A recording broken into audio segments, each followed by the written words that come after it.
presented by Unique Films. Unique Films. Unique Films.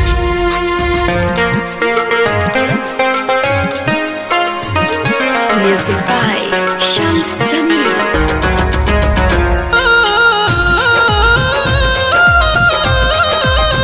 Mixed by Happy Digital Recording Studio Chanpatia. तोहर दी हम सितम सहतानी हम ऐसे काहे तू कैलू जानू हो देख के हम के जखम ना लगैलू मरहम लागे छूट जाई परान हो तू छोड़ी गईलू दिल तोड़ी गईलू तब से घुट घुट जियत बानी के रम हम तोहरा गम में जान हो दिन रात पियत बानी। Music by Vaibhav Nissan.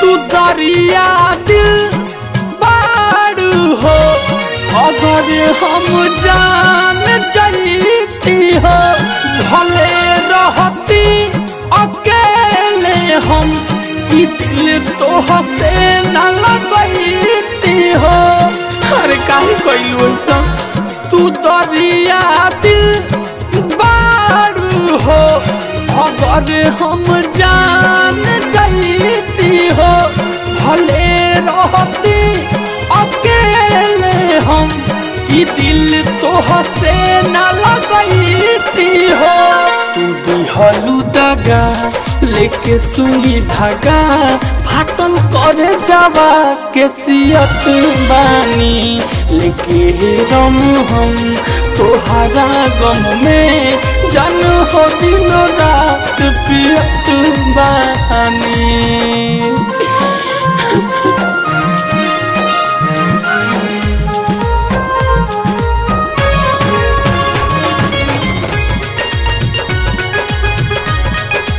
Happy Digital Recording Studio Chanpatia.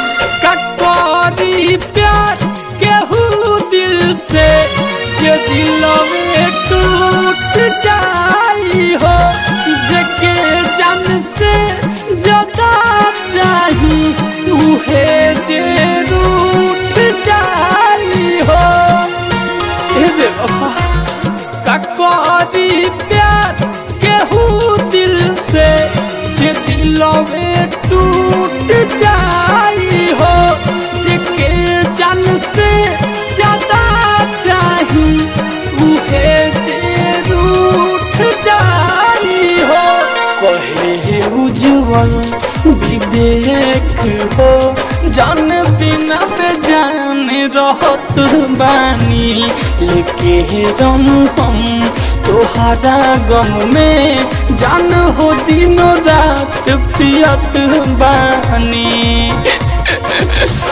Happy digital recording studio सावु विवाह भवन के पीछे वार्ड संख्या 6 चनपटिया। लेके रम हम तोहरा गम में जान हो दिन रात पियत बानी।